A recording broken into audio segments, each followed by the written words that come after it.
Fall is right around the corner, so when I saw this new palette from Essence called Spice Up Your Life, I was super excited. I mean, look at these colors.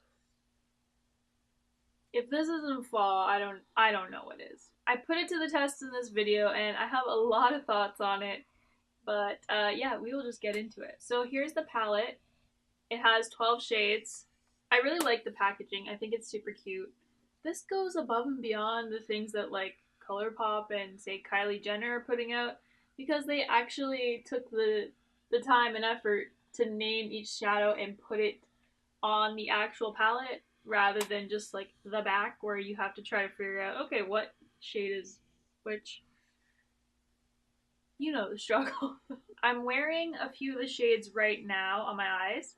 I'm wearing this habanero honey color with a little bit of caramels over top. I think one of the main issues with this palette is that there's really no transition color for somebody that's of my skin tone. Because everything that's a matte is a little bit too deep for me. So I needed to put a bronzer in my crease before I did experiment with my eyeshadow and did these looks. But I will show you this look close up. So this is just a very simple look. I found that the Coco Loco shade is not very pigmented, which might be helpful for some people who don't want like a super dark brown to be super pigmented because that can mess you up quickly when you're trying to do outer corner work. But for me, I was a little bit disappointed by the pigmentation.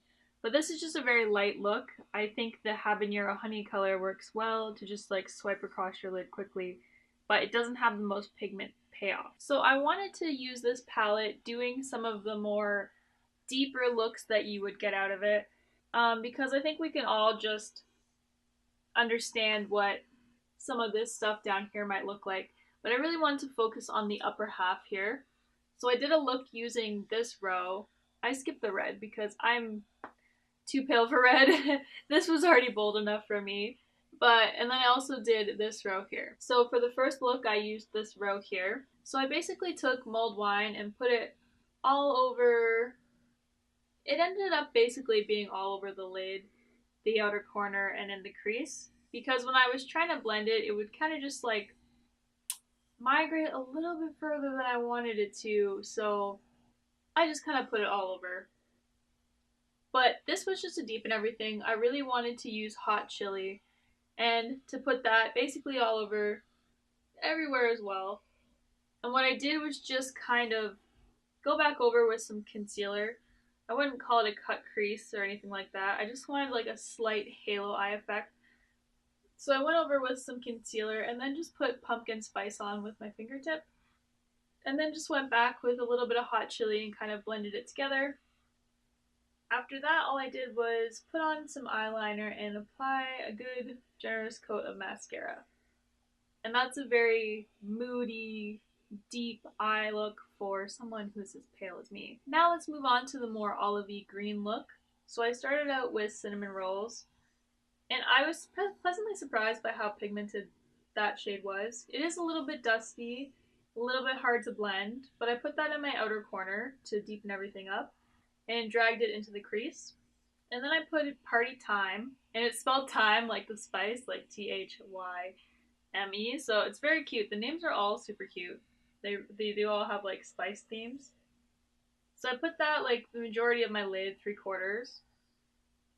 And I did like that shade. I think it's an interesting shade. It has a nice tones to it. Like you can see it's got depth. It's got a lot of different reflective properties to it. There's definitely a gold undertone in it as well. So I thought that tied in well with the Curry in a Hurry. So I put that um, in like the first inner portion, wow, inner portion of my lid and kind of just fused them together to give a nice gold green look. And then to switch it up and to kind of test out more shades in this palette, I went to the Spiced Apple Cider and put this under my lower lash line. It's not my favorite color combination on me, but I just wanted to see how these shadows would all play together. So what are my thoughts on this palette? Overall, I think they did a good job with the packaging. The theme is cute. They went out of their way to name everything, which a lot of brands who offer inexpensive options, they don't put this on their packaging. And I think this is a very unique packaging. Like, you don't see this. Honestly, some of these shadows are just really hard to work with. I mean, you can work with them, but it just depends on like how much effort you're willing to put in. Some of the mattes I just found were kind of hard to blend out.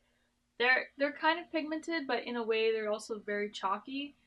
And yeah, they're just a little bit difficult to blend. I found that most of the shimmers work pretty well, but they're not a super intense buttery formula. It is more of a drier formula. And I just want to compare a few different palettes to show you what I mean. Because just because something's cheap doesn't mean you should spend your money on it if you're not going to get that much use out of it. So I'm just going to compare the Anastasia Soft Glam palette. And if I look at colors like Habanero Honey, for instance, right here, if I swatch it, it's not bad, but it's kind of like chunky. But if you go into Rose Pink in the Anastasia palette, it looks similar, but there's just a noticeable difference in how like soft and buttery it feels. So see how the Habanero Honey just came off as chunky at the top, whereas the Anastasia one is just smooth? This is the issue that we're kind of facing with this, is that it's kind of just like dusty. It can work, but it's not the same quality. So if you're expecting that buttery formula, this is not the drugstore gem for you. Unfortunately, it's not going to meet your expectations in that way. If you're on a budget and $12.99 Canadian is like all you can afford, I would say that this could be a pretty good palette for you once you get used to how you have to work with it, how to be patient when you blend things out. Going in with some of these really deep colors, like mulled wine, for instance, you have to be careful with how much you're applying of that because it will sometimes kind of like just move a little bit further than you wanted it to go. It's easy for it to kind of like dust into areas that you weren't anticipating it to. So you just have to be careful with the application. But there are certainly a lot of shades in here that you could create kind of like an easy everyday look with. As long as you have kind of something to put in your crease for transition's sake. Just a bronzer, anything that you have on hand would be good enough. But yeah, I do like a lot of these shades. I think it's a great concept. I think they did a good job picking interesting colors that I mean, like, I don't see this combination of colors in every kind of neutral palette that's coming out. So I think that they did a good job there. So I hope this video gave you some insight and helped you to decide if you want to pick this palette up for the fall time. Let me know your thoughts down below. Are you going to get it or no? Thanks for tuning in today, and I want you to remember, don't just make up your face, make up your mind too, and I will see you next time. Bye-bye.